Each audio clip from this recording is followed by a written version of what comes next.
Lance said, we are back in studio today with Alisha Searcy, and we are excited about this phenomenal, iconic woman of color who is going to talk about her journey, her story, all in education and politics.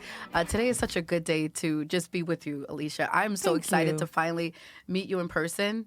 I've heard amazing things about you. You're all over. Who do I need to pay? Thank you. A whole bunch of fans out there. So I'm sure they appreciate just you stepping up, being such a leader, and just all that you've been doing out here. So I'm excited for us to talk more about your work and just your passion. Yes, lots of that. I love it. So you guys probably already know Alisha, but for those of you that don't, I'm going to highlight some things on her bio, and then she'll jump in about anything that I may have missed out.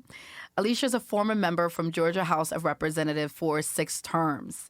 She ran for elections for Georgia State Superintendent of Schools in 2022. And she's the first African-American, y'all, to serve in the Georgia House of Representatives. I love that. History maker. Her career experience includes working as an owner of an education consulting business, school board member, coach, a mentor, state legislator, and superintendent. She co-authored the state's teacher and leader evaluation system and the state's constitutional amendment that created the state charter schools commission. And I know there's a lot of controversy on that all over the U.S. Yes. Although there should not be. It should not be. I have nephews and nieces that are in charter school, and we also serve charter schools as well. They need support. Yes. Alisha is recognized as a renowned motivational speaker and thought leader in the area of politics, nonprofit, and education. She was featured as a subject matter expert in major publications to include the New York Times, the Washington Post, C-SPAN, Georgia Trends, Marie Claire, Ebony, and Essence magazines. She earned a Master's of Education in Educational Leadership and matriculated through 2 superintendent's training programs. Alisha is now the CEO of her own education leadership consulting firm, A.T. Morgan Enterprises, which is helping to improve educational outcomes for students, mentor and support leaders, and help create systems that meet the needs of students and their families. And most importantly, Alisha is an education leader, a wife, a mom, a child advocate.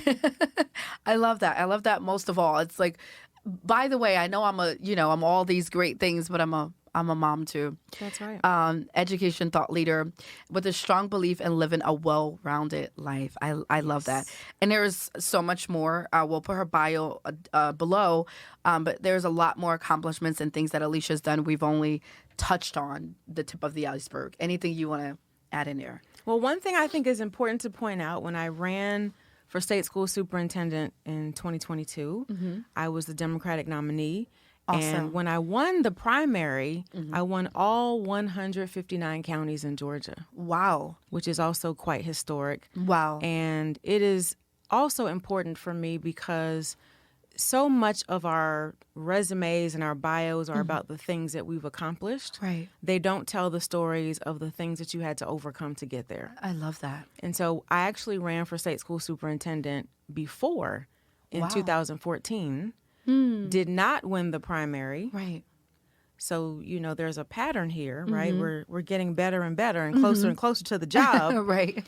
But it was a very difficult race for me. And it was very difficult to get out of the Democratic primary because of my support for charter schools. Right. So for this time to win and win big in a race with 3 other people was a huge accomplishment personally, right? To demonstrate to myself, you keep pushing, you keep moving, you keep operating in your authenticity. Right. You can be successful. I love that. And that's what success is, too. It's being authentic. Yes. And it's those accomplishments. But I think personal accomplishments, but when you do that, when you pave the way, when you trailblaze the way that you have and are continuing to do, it is also such a example to our Black girls that are watching. Yes. That are saying, look what she's done. I have the confidence to step out and take risks and do it, too.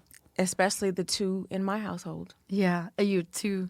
Yes. So I'm fairly newly married. So my daughter, Layla, is 15. Nice. And now I have 2 additional babies. Fun. One who is 9, I love a girl, and a 4-year-old boy. Oh, the so 4-year-old. life has become even more interesting at home now. Eventful. I can Yes. imagine a household of 3 beautiful kids now, Yes. and their blended family. Yes. And also still doing a lot of great work in the community. Yes. Wow. We got to do our calling. We have to, demonstrate for our kids the importance of living your passion. Right. And kids need to see you working and doing the things that you love and accomplishing things while also being a parent. That's right. So I have a fantastic husband. Hey, boo. Hey. Who is a wonderful partner in life. So we do that together. I love that. I love that so much. And being a mother and running for office is not easy. And It is not from easy. experience, I understand what that's like. Having to take your daughter, I'm not sure if you had to do it during Absolutely. events, door knocking and showing up to debates and Yes. appearances. And that's And sometimes they didn't want to go. Well, That's right. one in particular didn't want to go. I'm not going to say any names. The other 2 loved every moment. Wow. But my teenager was like, mm-mm. No. So she came, but all of them they played their part. Mm-hmm. Even the 4-year-old, we were at Chick-fil-A one day. You know how you have to give him your name. So we get up to the window and, Alisha, and he says, Alisha Thomas Searcy for state school superintendent. yes. So on message, ready to go. But our whole family just got all involved. Wow. And it was such a blessing to have that kind of support. That is such a transformational experience. It was. For our kids. Yeah. To be able to see that and to just be able to be a part of that. A lot of Black children don't get that experience. Right. Absolutely. And that training. It's really on the ground training. Yeah, one of them will run for office, I'm sure of it. Yep. 100%. Which one do you think it's going to be? I think it's going to be the 9-year-old, but maybe the 4-year-old too, because he just loves the crowd. So Wow. we'll see. I love that. I love that so much. Tell me about your journey. Like, what was it that really put you into politics or that led you into politics, into education? It's my mama's fault. Yeah. Yes, I grew up in Miami, Florida, and my parents, and mainly my mother, decided that the school that we were zoned for in our neighborhood wasn't the right fit for us. Right. And so my brother and I are products of public school choice. And because of that educational experience, I'm sitting here today. Wow. And I recognize that, sadly, a lot of the kids that were in my neighborhood didn't get a great education. And some of them didn't make it to C30 or 25. Some of them are behind bars. Right. And so education is just so very important. But Right. So my mom, made those decisions about where we would go to school. And then she also just exposed me to everything. Wow. So I did ballet, tap, jazz, baton twirling, cheerleading, tried 2 instruments. Anything that I thought about doing, Mom would say, go for it. Wow. And the one thing she made me do, though, was go and get involved with the NAACP. So when I was 14, I remember it like it was yesterday, even though that was a long time ago. She came home one January evening. Wow. And she said, put on your shoes because we're going to the NAACP meeting. And I was like, the what? But I went and I took a book because I thought I would be bored from all the old people, right? That's what I thought. Right. But I get there and I was blown away because young people were running the meeting. Wow. And they were being trained to be leaders. They were learning Robert's Rules of Order at 13, 14. Wow. They were doing voter registration and all this stuff. And I was like, I don't know what's going on in here, but I want this. I want to be a part of it. So that is where I developed as a leader at 14. Wow. And a year later, I became the president of that youth council. Okay. Yes. And I love that. so my mom has a lot to do with influencing my path. And I'm so very grateful for her. And then I went to Spelman College, the best place on earth for a Black woman, was president of the NAACP chapter there. Love it. And we did a lot of organizing work around voter empowerment and juvenile justice issues and all of these things. Right. And so when I graduated from Spelman, a long time ago, I moved to Cobb County, not knowing that that would be my home and the place that I love. And so I ran for office at 22. And became Cobb County's first African-American state representative. Yes. And spent most of my time in the legislature working on education. Wow. Because I know from my life experience and all that we do that education is the thing, right? That gives you opportunity. It changes your life trajectory. Yes. I believe having access to a high-quality public education is the civil rights issue of our time. So I have dedicated my life to do that. Wow. That's just your story. I mean, like, we need a documentary on you. Like, this is not enough, y'all. We need to, get the cameras rolling. Come on, people. Let's make it happen. I'm cute for the camera, Come on. Okay. Let's do it. I love your story, and it's just so empowering. I'm thinking about education, right? As a Black woman, I didn't have much growing up, but one thing we had was education. We were on Hooked on Phonics. You know, I'm still remembering. It works. Right? I need to get back to some of that in schools today. That's the truth, right? And my mom instilled that in us. And it was 6 of us, you know, single mom with 6 children. I don't know how she did it. I do not know Don't how. know. I mean, insane. And we're all 1 year apart. So, like, I don't know what in the world she was thinking when she had us my a year goodness. apart. But she taught us education, and that's all we had. But that took us such a long way because it really is the answer to access. And that's what our kids of color are missing. Yes. Is that? But I know you talk a lot about reimagining the schools in Georgia. What does it look like for you? For our schools to be reimagined? I know it's a large question, but it is. However you want to tackle it. And I can't say that I have thought about every nook and cranny of what reimagining looks like, but I can tell you that, you know, we live in a society where our kids are digital natives. But when they go to school, they're not allowed to pull out their cell phones. Something's wrong with that, y'all. That don't make no sense. Make no sense. Math ain't mathin'. The math ain't mathin', okay?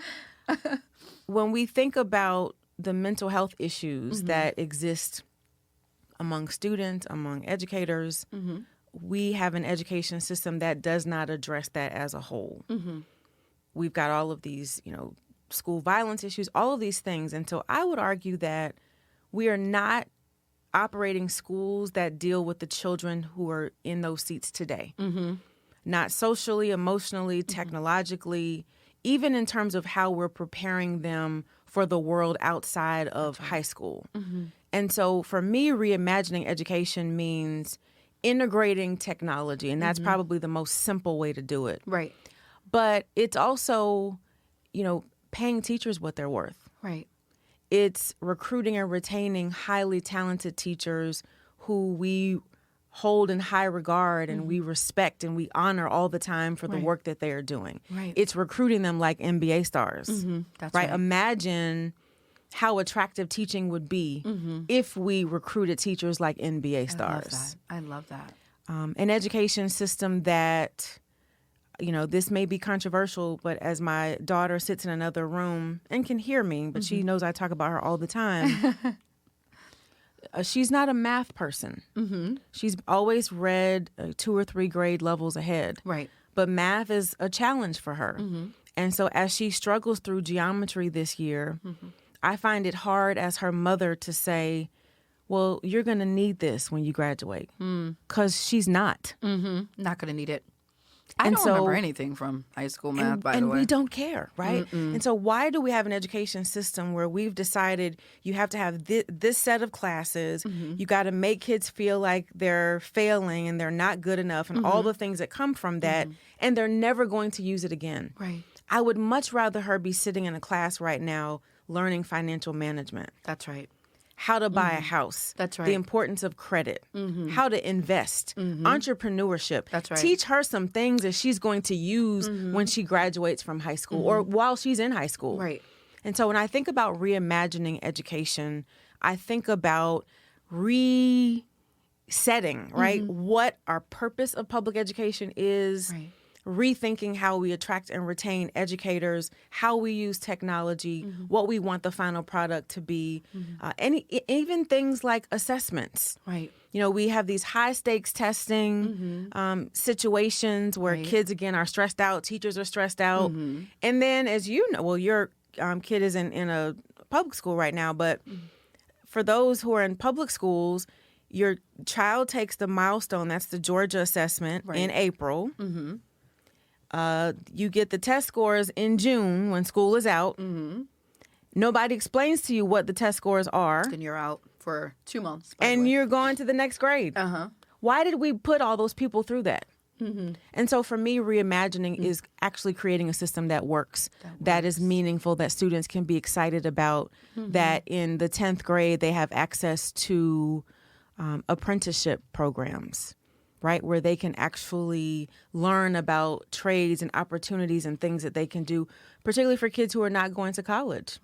Right? Let them earn and learn while they're in school. So I clearly could talk all night and day about what we can do in education. I love that. I feel like I'm listening to myself talk, listening to you. And it's so, cool. It's just really scary, but I love it at the same time. I always say that the world in which we live the world in which we live now, that world is different from the world that we lived 5 years ago, Absolutely. 10 years ago. But a lot of times what happens is our institutions don't reflect our current world. And so our methodologies are outdated, our policies are outdated, our what we are trying to do in this generation that worked for a generation, maybe 3, 4 before these kids now is not working. It's not working. And so reimagining is important. I think reimagining the education system is going to be the answer. And I'm wondering, we need great people like you. We Alisha. do. Y'all have to go vote.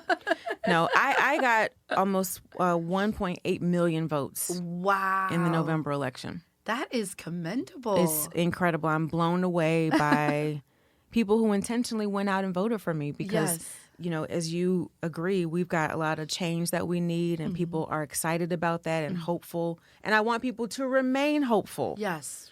Because I trust God and his timing. Right. And whether I'm the state school superintendent or I'm running an organization or I'm, you know, consulting, I'm always going to continue to do what I'm called to do, and impact will be there. I love it. Wherever you go. Absolutely. And we were talking about you when you served in state legislature, you ended up going into becoming a superintendent. And you actually were overseeing 4 schools with all girls. Yes. And we talked a little bit about that before we started to record, but what was that experience like? What were some of the things that you remember being the major challenges that Black girls were facing? So let's back up a little bit because I think this history is important. So I'm in the legislature for 12 years, from 2003 until 2014. 2012, we had a constitutional amendment, which is huge for a Democrat because the legislature is controlled by Republicans. But I was one of the few Democrats that helped pass a constitutional amendment, created the State Charter Commission. It was very controversial at the time, you know, but we still won that election. It was amazing. And what it means to me is creating seats for children across the state of Georgia to have access to a high quality public education, whether they wanted to focus on the arts or be in single gender schools. So Ivy Prep Schools was one of the first network of schools that was created or authorized after the legislation passed. So I'm in the legislature. I have no thoughts about being a superintendent. I just want to do education policy at that time and maybe be state school superintendent. So fast forward, I leave the legislature in 2014, go back to school, get this master's degree. I go through some superintendent training programs, thinking that I am training to become a state superintendent. So let me get in, you know. And so I don't win that race, but then some of the folks from Ivy call, and I, go through the process and get this job. And so I'm going to get to your question, but I want to tell you that when I walked into these schools, they were challenged. Challenged financially. Like the schools across the network could not meet payroll at the time. Wow. The elementary score for the state was a 43 out of 100. The middle school score was a 65. And all of the state and federal programs, so school nutrition, special education, were all out of compliance. Wow. It was a mess. That's a mess. That's a hot mess. It was a hot mess. But the children were amazing. And in spite of that. And I walked into certainly the biggest professional challenge and in some ways personal challenges of my life. Wow. So when you talk about what were the girls experiencing, it was, what was happening in the world, right? It was the election of Donald Trump happened during that time. So, going into the schools that next morning and having conversations with them about what does this mean? Yeah. That you may not be accepted the way that, when you wear, our Muslim girls or so it was an interesting time. But again, God puts you in places where you need to be. And so I got to create Little Spelman. I love it. And by the time Shout out to Spelman again. Come on, Spelman College. So by the time I was in my second year, going on my third, we got that 43 at the elementary school up to an 85. Wow. The middle school score from a 65 to an 81. That's history. Yes. Our teacher retention rate was 25% when I got there. 25%. 25%. So that means 75% of teachers were leaving every year. That's insane. You never can't heard that rate. teach. You can't run schools that way. But when you saw all the problems, you could understand. By the time my team and I left, we got that retention rate up to 75%. Wow. So it was incredibly hard work. Some of the toughest decisions, days of sitting in the office crying with the door closed because there were just so many things that we had to overcome. At the same time, we did some very innovative things because when you're in the charter space, you can do that. Right. On Wednesdays, we had what was called Professional Development Wednesdays. So teachers got whisked away to get their PD for the day. And so they were learning, all the stuff that teachers need to learn. Right. But on Wednesdays, we brought in people from the community to talk to our girls and to train them on things like resume writing, college success, public speaking, financial management, right? The things that we wanted our children to learn. And so here comes the goosebump moment. So I'm running for state school superintendent last year. I get a message on LinkedIn. It's from a young lady who says, I went to Ivy Prep. Wow. And I had the privilege of voting for you. Oh. She said, thank you for teaching me things that I will use for the rest of my life. Wow. That is what public education needs to do. Wow. So it was, again, one of the hardest, but one of the most meaningful experiences to have in leadership and to be able to turn things around and to work with girls. And here's a story for you talking about what the girls were dealing with. I had these sisters in one of the elementary schools who were homeless. And they lived in their mom's car. Wow. All of the teachers and the administrators in the school knew about it. And these babies would show up every day. They would take a bath in the sink in the bathroom, put on their uniform, and go to school every day. Wow. And those other girls had no idea that when they left school, they were going to live in their mother's car. Wow. So our children are coming to school with all kinds of things and challenges, but they still show up. Wow. With the uniform, with the smile, struggling through, may not know where the meal is coming from that night, but they keep moving. And what is absolutely critical is surrounding those children with people who love them, who care about them, who have high expectations, and who will make sure that all the adults standing around them feel the same way. Wow. That's an aha moment. That's a Selah moment. That's a pause for those of you that are like, what is Selah? Pause, think about it. That's a moment where I just need to take it in because it was so much and so emotional for me to hear that, especially the girl that reached out to you on LinkedIn, who you were in a leadership role, you saw something that needed to be done and you did it. You did something, like Layla said, do something. Yes. And whatever it was that you did, the innovation and all the things that you implemented in that school, you reimagined what education looked like. We did. And essentially implemented it within that school and seen immediate results. I think that's just a story that needs to be elevated and amplified to the world. Yes. To the world, because I've never heard of stats and like that. From the first to the second year, just because you implemented what was relevant and what was... And put good leaders in place and all of that. Because I wasn't the principal. And so I had to hire school leaders who know academics, and we had a vision. And so you're right, there are a lot of things that we had to implement. And as the leader of all those schools and all those people, I had to make sure that we had the right vision in place. That we inspired people to want to be a part of that vision and work to get it done. And vision is so important. I think I don't really hear much about vision talked about within schools. But can you talk a little bit about... when you don't have vision, the people will perish, right? Yes. People perish. If you don't have a vision, not only are the people, the kids are perishing too. But it's almost like you invoked vision. You were able to invoke it. You were able to get people to see it, and then you were able to lead them towards this vision that you had. Yes. And making a lot of hard decisions along the way. It's so interesting that you say that, though. I think someone asked me the other day, are you going to, there are a couple of local superintendent jobs that are available. And they're saying, are you going to apply? I said, no.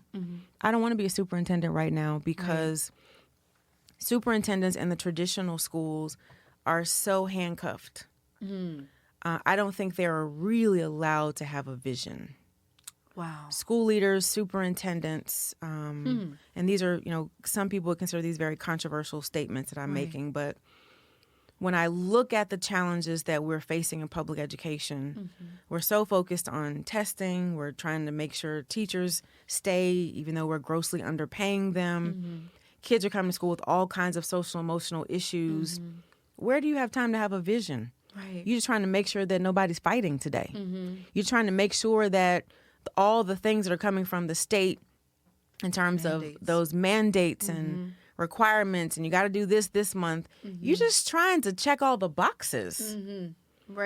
And you're delivering a system, an education system that is antiquated and is not as relevant as students would want it to be, or that employers would want it to be, for that matter. That's right. And so you don't have room for the vision. And it's one of the reasons why I like the charter school space.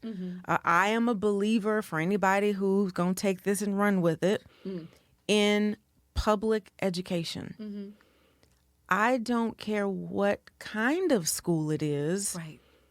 I just want you to have a great public education.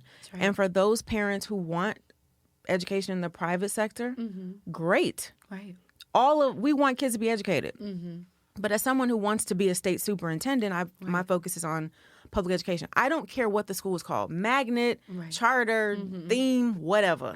What I want is for babies to be excited about going to school. What I want is for educators to feel respected and appreciated.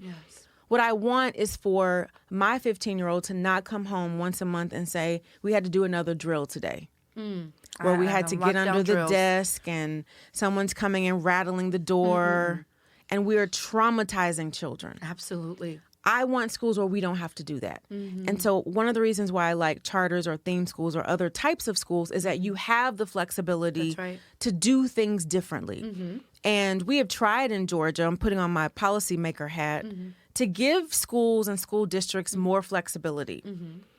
But because folks are so caught up in the system, they don't know how to be visionaries. They don't know how to have autonomy at the school level when it comes to funding or policies. And so they just end up doing the same thing because our system is not created in a way, that fosters vision and innovation. And so, again, when you talk about reimagining, I believe that we need smaller schools.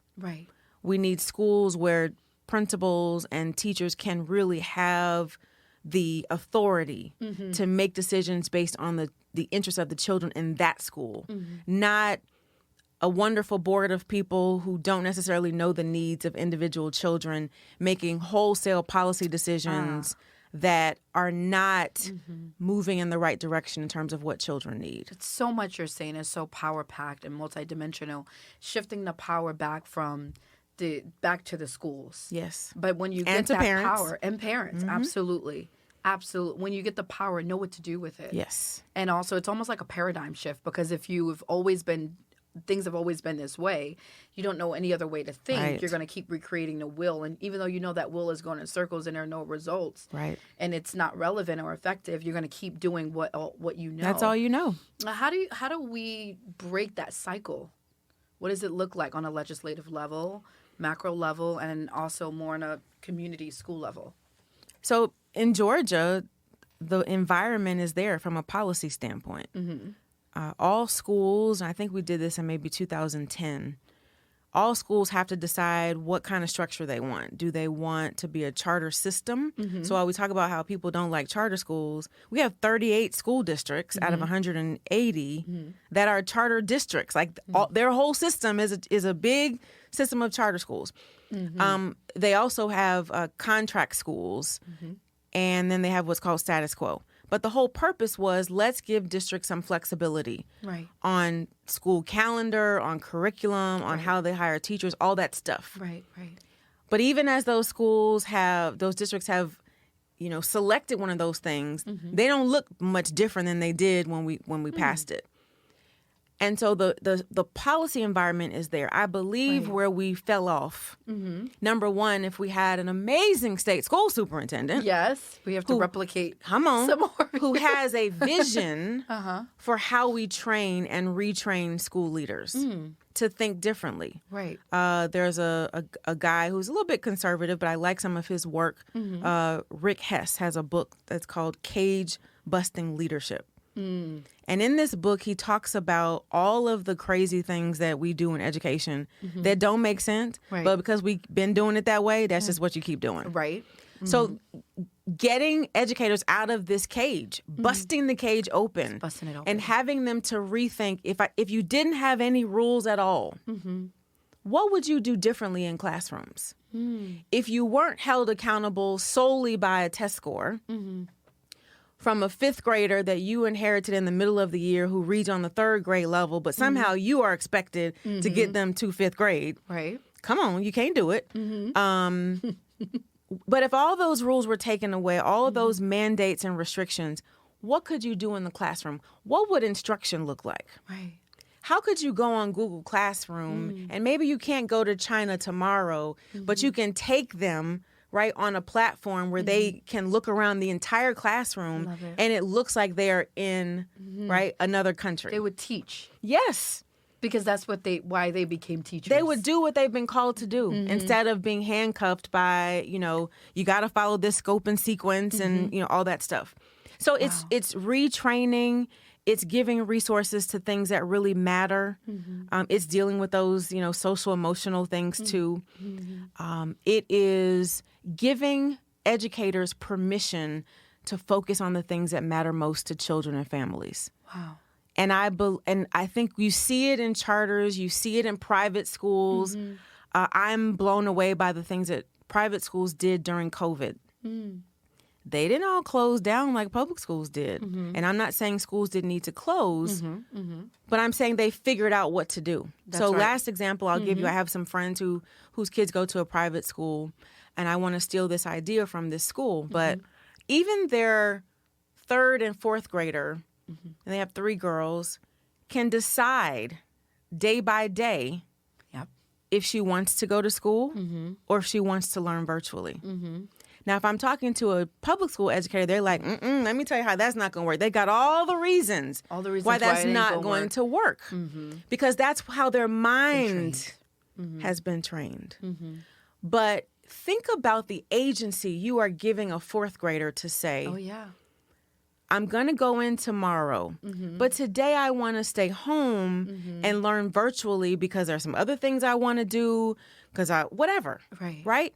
That's powerful. And you're teaching a young person already that I have control over my learning. So those are the kinds of things that we have to teach educators in the traditional public system so that they can think outside the box. I mean, blow up the darn box. We just need to blow up the entire box and just recreate. Yep. That's what we need to do. It's 2023. It's about time to do that. Yes. All of this stuff has expired. Yes. To be real. Like 30 years ago. Yes. A long time ago, right? Yes. But, and it's so much. It's paradigm shift. It's a shift in culture because a lot of this requires a cultural shift within schools as well. I'm thinking about a story, and for those of you that listened to the last 6 podcasts, don't kill me for telling the story over and over again. But my daughter is in private school, and I'm very open about that. I'm a recipient of public school. I've been in public school my entire life. Graduated from public school, kindergarten through middle school, high school, and there were a lot of challenges that I had. I wanted to go a different route, mainly because of the Christian focus. But one of the things I remember in one of the tours that the teachers I can't remember what his role was. He was a teacher / something else was responsible for SEL learning. And one of the things he said, I don't care about your kids' test scores and about how they do in school and, all the academic. I don't care about that. And we were all looking like, how dare you? Right. And he's like, if they don't feel accepted, if they don't feel included, if they don't feel like they belong in this environment, then none of that matters. He said, but if we deal first with their social-emotional learning, everything else follows. Yes. And the model, very innovative. Everything that you're talking about was it really replicated in this particular school. And I said, I was really excited about it, but I was also very disheartened that our public schools don't have that same model. I'm like, all of our kids need the opportunity to be able to experience that because they deserve that. Yes. They deserve that education. And there's no reason why our kids have to go to school and have subpar education. Meanwhile, we have kids 10 minutes, 15 minutes down the road because their parents can afford it to have that type of education. It is not the type of world that we need to be having our kids live in. You hit the nail on the head, in a lot of ways. There are educators in traditional public schools who would love to say that, right? To love to be able to focus on the social emotional needs and who understand that without kids being emotionally healthy, they're not going to learn anyway. That's right. Right? They get that, but they don't have the freedom and the latitude to do that. They've got to follow the guidelines and what's expected of them and their consequences when the scores are low and all of that. Right. The other thing is what concerns me, the haves and the have-nots, right? Continue to have and have not. So you and I can make decisions about where we want our children to go. Mine happen to be in public school. We have one in private. We're blessed to be able to make that decision. Right. But there are hundreds of thousands of families who want that option and will never be able to access it because they don't have the financial resources. Right. And I think that is troubling. And I feel like they may not even want to have that private school option if the public schools were giving them what they wanted and deserved. That's right. Like you, we have our 9-year-old in a private school because that Christian background and environment is so important to us.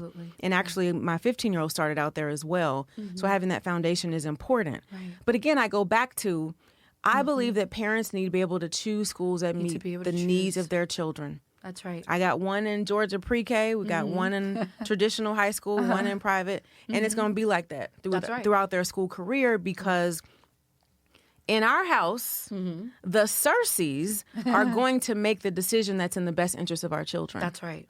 That's right. And God, do I wish all parents had that ability and that right. And what would the world look like if our teachers had the opportunity to teach, if kids had choices in schools, if parents had choices?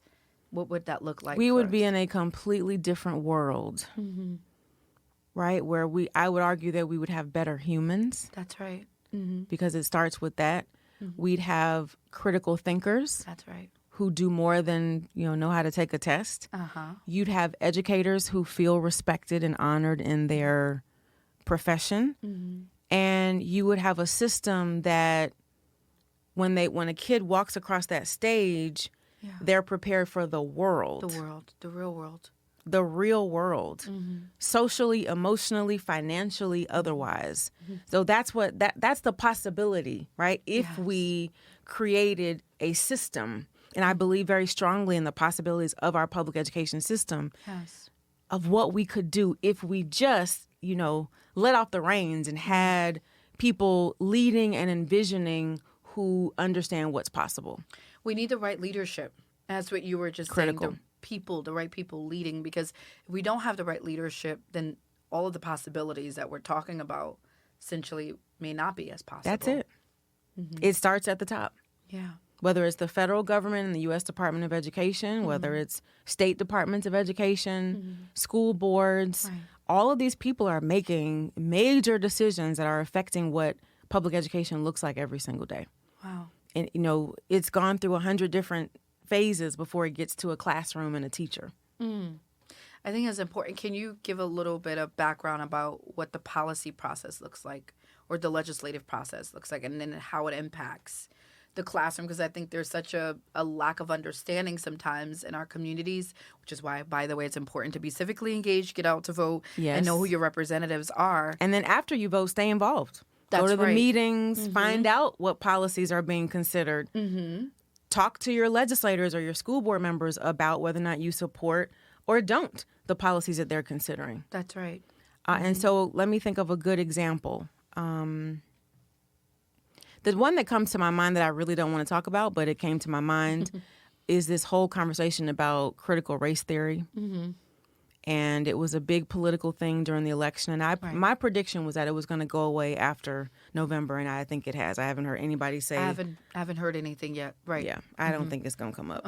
But in Georgia, our law was not as stringent as other states. But essentially, this CRT thing is a class that's taught in college, and it talks about race and all of that, and it's a very sophisticated, high-level course that is not taught in our K through 12 system. Right. But politically, some people got together literally and decided this is going to be the issue. We're going to convince people, white people in particular, that CRT is being taught in schools, and we want white folks to, if you teach this, we want white people to feel guilty and all this other stuff. None of it is true. So anyway, the governor, the legislature, get legislation passed in Georgia that's anti-CRT, that says, it's House Bill 1084, that you cannot teach divisive concepts. Now, we can all define divisive concepts. Some might say slavery is a divisive concept. Some might say Jim Crow or the Holocaust. Right. And so how does that affect the everyday classroom? You have this law that's been passed in the legislature. Right. It gives parents rights to essentially protest, what's being taught in the classroom. There's also another bill, now law, that allows you as a parent to come in the school and say, you know what, I don't like this book. We shouldn't be reading Toni Morrison. So I want this banned at my school district. That's a law. And what does that look like in the school level? I can go to my daughter's school tomorrow, go to the library, find a book that I want banned, and follow a process and get the book banned in the school. And so when you think about the history that you want our kids to know, the discussions you want them to be engaged in, it could very well be taken out of the classrooms based on the interpretation of the teacher. It's very subjective, by the way. Of the principal, of the school district. And there's some school districts who said, I ain't passing that policy. And then there are others who are Cobb County, where we live. Oh, they passed it and then some. So there were some online services that people use that all of a sudden it's a divisive concept, so it's been banned from Cobb County. Got nothing to do with history. Cobb, we got some work to do over there. But that is the impact of policy. That's the impact of voting or not voting, right? You vote for the school board in Cobb County. Right. Those Cobb County school board members, some of them voted in favor of that policy. Those state legislators voted in favor of that policy at the state level to then get passed down at all the schools. So that's how policy works. And so to your point, the election is over now. Right. Now your work is just beginning. That's right. So you got to go to those school board meetings and find out what's on the agenda and see how the decisions that they are making are impacting your daily life and the education that your children are getting. The legislative session started Monday of this week. All the members got sworn in. The constitutional officers will get sworn in tomorrow. I should have been there, but that's okay. One day, Lord, one day. Time is coming, y'all. It is. We ain't giving up. We believe in it. We are not. But the bills that are going to be introduced in the legislature, everybody who's listening and watching needs to pay attention. You can go on the legislative website. You can track bills. You can go down to the Capitol. Wow. And testify about bills and things that matter to you, not because you are a subject matter expert, but because as a parent, you are living this every day. That's right. And your voice matters. And what you experience matters. That's right. And so we have this immense amount of power to get involved, to use our voices, to influence the legislative and policy-making processes. Right. But guess what? We relinquish that power. Give it up. Because we are busy doing other things.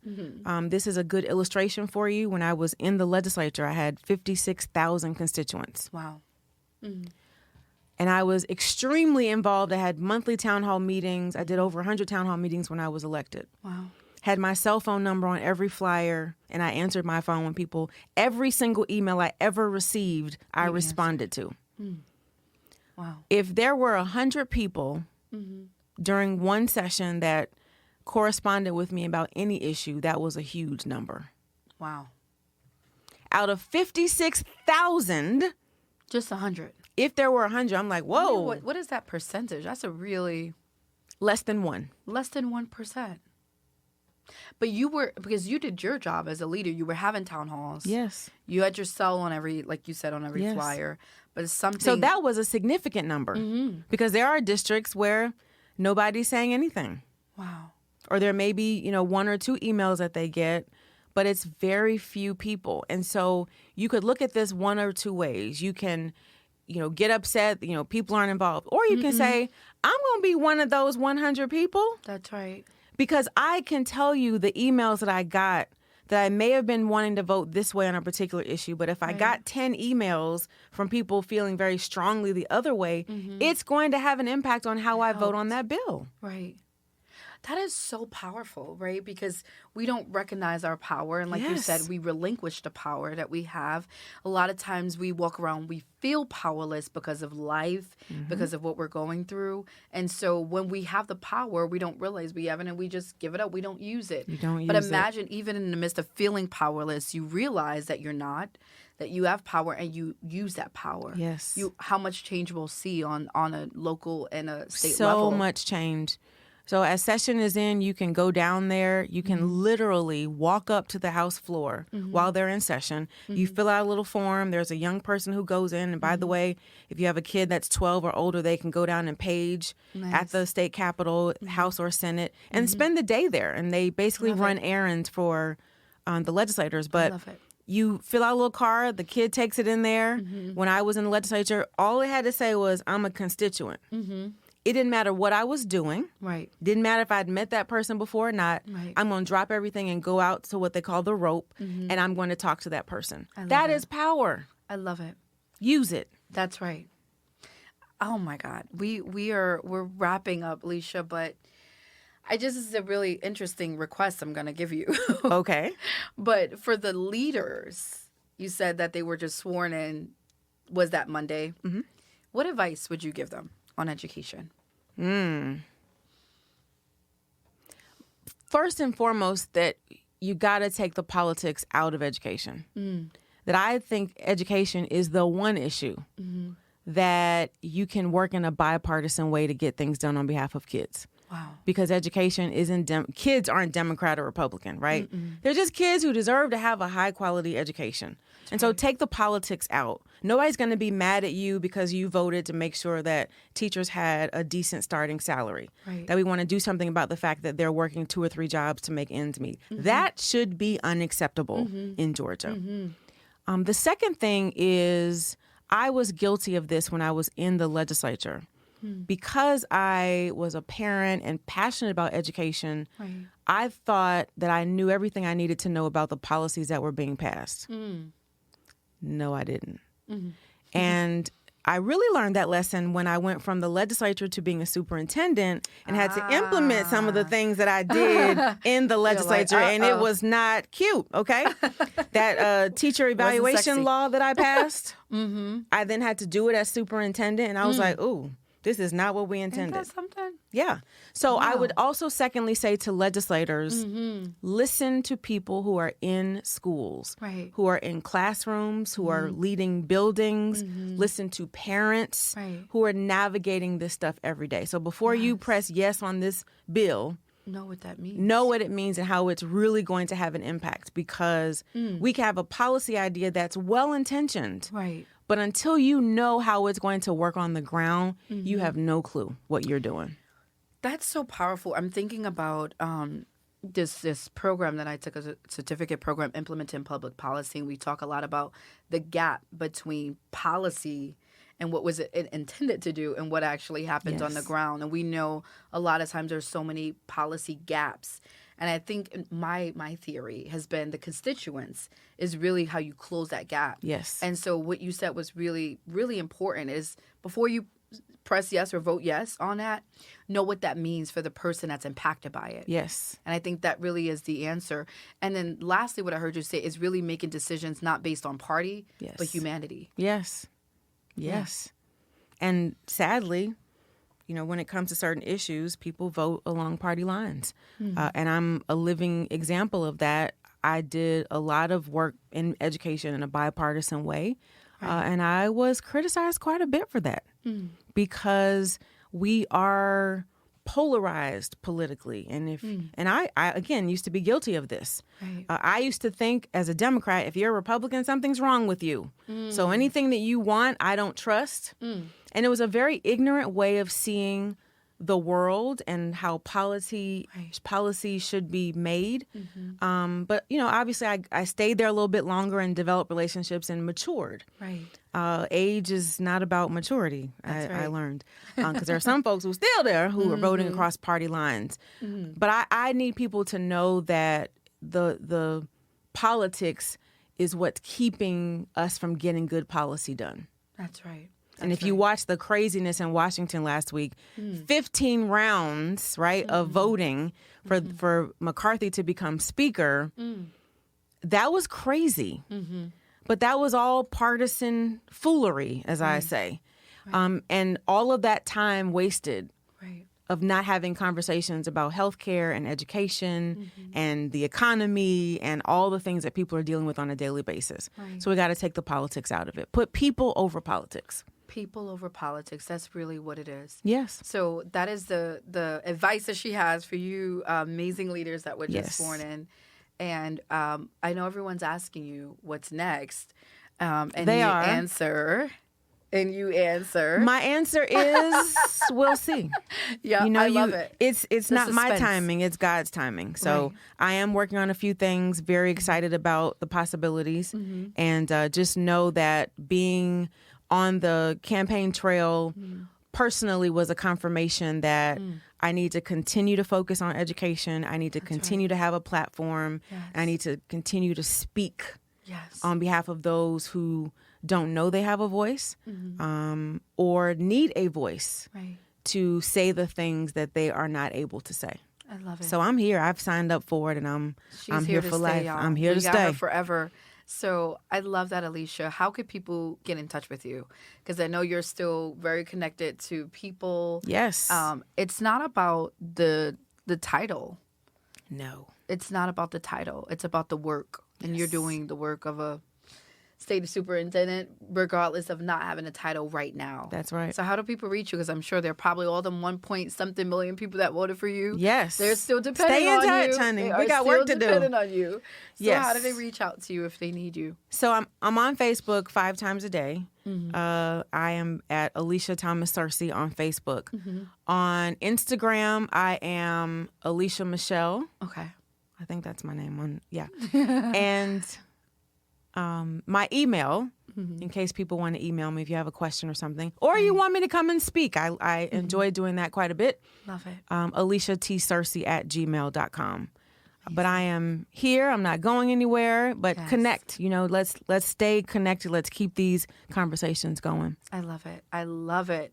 Alisha, you are so super amazing. I am just astounded by your work and everything that you're doing. Oh, I'm on Twitter and LinkedIn too. But go on. Twitter or LinkedIn. I'm Twitter but inactive. Horrible. But you got to be when you're in politics, right? Yes. But I love the work that you're doing. You're an inspiration. You're a breath of fresh air. Your authenticity, your passion. You're just being authentically you. Most people don't know how to do that. And true. You're doing it. You're leading by example. So I'm grateful for you as a Black woman, for doing the work, for standing in the gap, for being a leader and a mother in the world. And a wife. Let's add that in. Okay. Because that's a job. Okay. Look, I'm not there yet, y'all. I like the job. Let's be clear. But it is a job. Okay? Right. All right. She ain't trying to get fired. She liked that job, No, y'all. honey. I want that man with his fine self. Yes. Oh, I love it. But all the roles that you play. And then lastly, your self-care. How are you being good to yourself and pouring back into you? I am very big on self-care. And I like to define self-care as everything from traveling often. So we usually do some kind of trip every month. I love it. And, it's disconnecting and all that stuff. And my travel buddy is my husband. So we have a great time. I love it. Every once in a while we bring the kids. But for the most part, it's for us. But it's also making sure you eat. Oh, yeah. For the day, right? I don't know why we have this badge of honor of I haven't eaten all day. That's not cute. That's not good. No. Healthy or not. It's eating. It's going to your doctor's appointments. All those things are self-care. I'm also a pretty girl. Shout out to all the members of Alpha Kappa Alpha Sorority Incorporated. Ski-wee. And so I believe in, hair and nails and, sometimes I wear makeup. I chose to be, all natural today. Natural, I love it. Natural beauty. But all of those things, I also dance. Nice. I didn't get to dance last year because I have a knee injury, but I'm going to try to get back this year. But I danced with a group called Lady Diamonds. I love that. And they are actually, I'm still on the team, but we were national champions last year. Okay. So I don't mean full of surprises. Yeah. She's a dancer, y'all. We serious. Okay. So those are the things that I do for self-care to take time for me. Wow. And I love, too, that our children are watching me do those things because I want them to understand that well-rounded, balanced life. That's exactly what your belief is that well-rounded life. Yes. And you're showing people that by example. Yes. I love it. Well, I may have to connect. I don't know if I could compete in championship or all that stuff, but I love to stop by and probably watch y'all from the sidelines a little bit and maybe be a little encouraged to probably join y'all on the side, do a little move. Well, there's actually a second group that's not competitive. Okay. That I'm going to be dancing with this year because my knee, I can't compete. So yes, come on. Give me the information. I used to be a dancer in my past life. I stopped. It's been a few years, a little out of shape, but it's good okay. time to get connected to it again. Yeah. You love it. I love that. I'll see you in Alisha, class, girl. Yes, okay. Y'all better be cheering for us. Don't be judging. Because there's a recital. Uh-oh. Wait a minute. We talk about the recital. So come and check us out in May. I love it. But Alisha, I appreciate you so much. Thank you. You've been such a breath of fresh air and just reviving so much inspiration. So I appreciate you. And I know everyone that was listening tonight, this afternoon or morning, whenever they're listening, has gotten something out of what you said. You said so much. Power-packed. I mean, from principals to teachers to parents to legislators to kids that are listening to your voters that have voted for you. Everyone that's listening or that's heard this podcast has gotten something out of it. Good. So thank you for sharing your gift to the world. My honor. Thanks for having me. Thanks for doing this. Thank you so much. And thank you all for listening, for tuning in, and for watching. We appreciate all of you so much. Remember that you can download our latest episodes and upcoming episodes. Remember to subscribe on Apple Podcasts, on Google Podcasts, on Spotify and iHeartRadio. We appreciate you all. We love you so much, and we'll see you soon. Stay tuned, everybody.